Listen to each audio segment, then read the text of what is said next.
I see you. I see. I bring it down like. I see you. I see. I bring it down like. UNO, please put your hands together for UNO's very own political scientist extraordinaire, Dr. Robert Worth. Come on up, sir. Yes, Dr. Robert Worth is a longtime friend of Lofi Poli Sci. He's been here all throughout the years for us. This is the third year in a row we've done shows right here, and Dr. Worth always grants us the privilege of his presence. Dr. Worth, how are we doing tonight? Pretty good. Tired, stressed out like all of us, but it's that time of the semester. Who's freaked out lately because of writing papers and stuff? Oh, that's the right answer. Everybody. Well, forget about it for the time being. This is a little bit more people than when we first started off, right? By a large margin, yeah. Yes, we started this in 2021 when everyone was still wearing masks. 15 people showed up. Obviously, we have a few more than 15 people. But Dr. Worth, what do you have for us tonight? What are we talking about? Well, international political economy, broadly speaking, and we've got some interesting stuff in the news. I'm going to see if I can do this without my notes, but we're going to keep them handy. Because, yeah, there's a lot of stuff going on. As we speak in my Poly 2700 course, we're looking at the importance of international political economy because it's not just trying to make money, right? Economic stuff, let's make money. International political economy, like all things political, it gets complicated, we should say. So the first thing that I find interesting about this is this week in The Economist, long-running news magazine, they're making an argument that sounds very familiar from, roughly speaking, the post-Cold War era, that countries need to do radical structural adjustments, meaning opening up their economies, making, call it like US-style economic reforms at home. Controversial stuff. We've been trying to use our power really since about the 70s to get countries to do this. Many countries don't like being told what to do in this respect. We're going to talk more about that. But The Economist using language like structural adjustments and Washington consensus, this had kind of fallen out of vogue, and it's not necessarily that it's back in vogue, but this is just an interesting piece of news. Yes, how many of you, and every one of you who are in my class, you better raise your hand, but you've heard structural adjustment agreements before? This is the right place to be a nerd. You can answer that question honestly here. Yes, that's whenever we force countries to liberalize their economy, to be capitalist, and in many times also force them to democratize, right? So that's like a double ping, boom, boom, change your economy and your political system at the exact same time. Culture shock, massive culture shock, yes. Well, all right, that is big news in the news. What else you got for us? We're going to come back to structural adjustments. I was hoping couldn't figure out how to quite order all of this stuff, so we're going to hold that thought. Another thing in the news is that the Russian ruble seems to have, for now, stabilized following the full-scale invasion of Ukraine.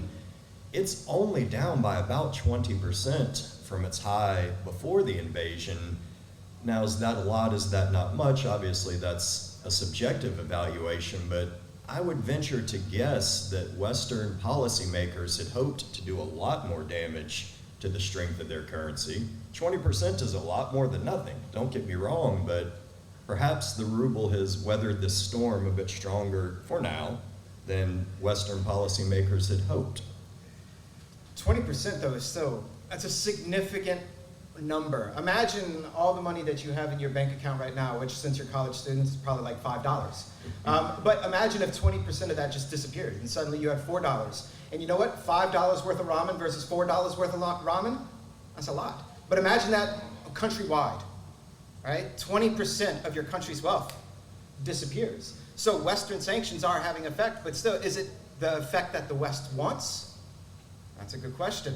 An open question, obviously, but yeah, Dr. Pickering with the context, $4 of ramen, that's a lot less than $5 worth of ramen. And BTW, I still do eat ramen. I love it. Yes. All right, so while on the subject of currencies, China, as it increases in global power, has some different ideas about the way the international political economy should be structured, how it should be functioned. Basically, increasingly, they want to do things in ways that benefit them, as opposed to the way that the US and its allies have tried to set things up. For the first time, over 50% of China's cross-border commerce, meaning imports and exports, have been denominated in the Chinese yuan. Previously, it was a smaller percentage. As China's power has been growing, so too has the percentage of their international just business stuff being conducted in their currency, as opposed to more commonly the US dollar or the euro. Here too, very significant stuff. There's real world effects because it's beyond the scope of what we can do here, but basically it's beneficial to you if other countries use your currency to do international money stuff. And this is very symbolic. This is people internationally putting a lot of faith and trust in the Chinese economy, and by extension, the strength and stability of its currency. So, as China rises, as we decline relatively, if we view it as a zero-sum game, here again, more evidence that that game is in fact changing. Yes, I mean, since World War II ended, the US dollar has been used by many countries as not just a currency for international trade, but also even domestic currency. You can go to a lot of countries even today where you can use the US dollar and their own currency. And that is starting to take place for the Chinese currency as well. It's starting to compete against the US dollar. Big deal, not a big deal? Significant to say the least. And this is very much connected to, and once again, all you true nerds out there from my classes heard about this, China's One Belt and Road Initiative. How many people know about this? Yeah, oh, look at all those hands, I'm so proud. For those who don't know, China's One Belt and Road Initiative is China's effort to build infrastructure programs for trade and commerce around the world, but it's very much focused on connecting to developing countries. And so they are giving massive loans to build infrastructure in developing countries, and it's being done using Chinese currency. And Chinese currency is spreading all over the world as a byproduct of it. So it comes as no surprise to me that what you say is in the news. Yeah, for sure. Well, speaking of development efforts and development funding, as we all know, traditionally the World Bank has provided countries with capital to build roads and schools and that sort of thing. As we all know, World Bank loans come with conditions, meaning if you want this money, you have to institute X, Y, and Z reform. Those conditions are almost always reflective of the Washington Consensus, which roughly speaking means open up your economy, let imports come in, let exports go out, let people invest in your economy, cut your government spending in some complicated ways, basically act the way we want you to act. We've got an interesting World Bank condition as we speak.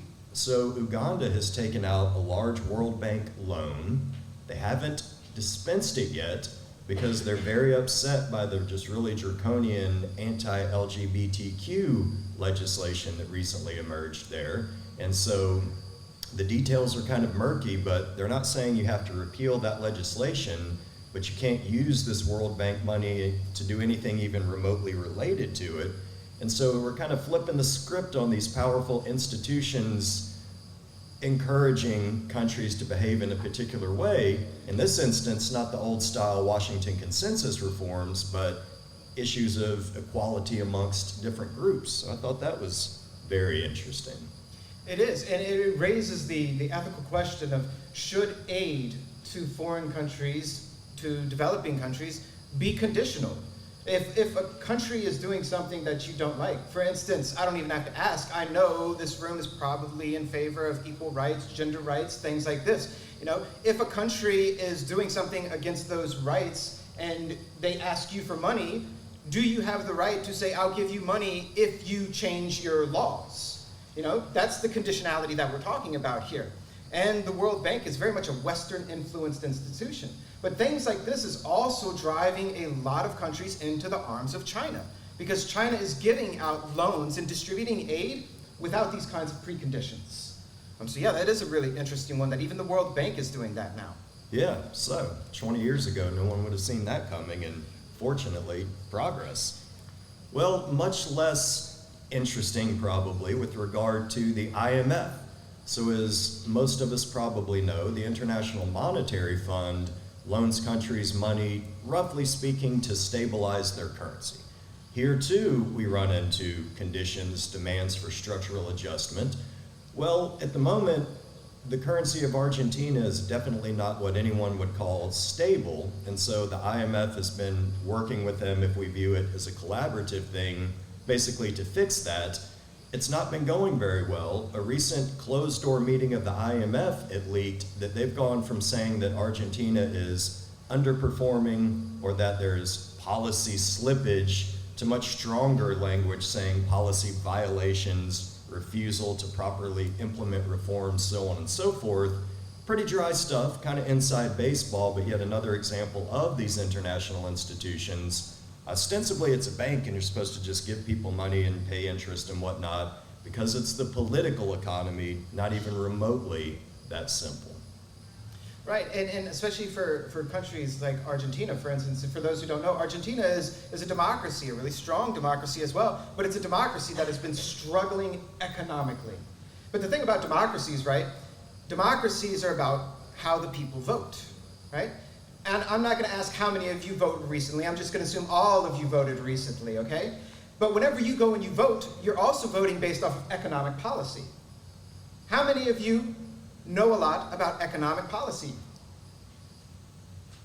Right. That's the general consensus. And you know what? That's more hands than general population. You're also university students. You're in a university. You're at a nerd show about international political economy. Like, you're going to know more about economics than most people. So when you have countries like Argentina, like the US, democracies that have elections that are in crisis economically, those elections influence the kind of economic policies that the governments, that the candidates can actually run on. If you have a candidate who wants money from the IMF, but is not going to win re-election if they follow those IMF guidelines, are they going to follow the IMF or are they going to follow the voters? And how does that influence economic performance moving forward? It makes economic recovery for democracies incredibly difficult. Absolutely.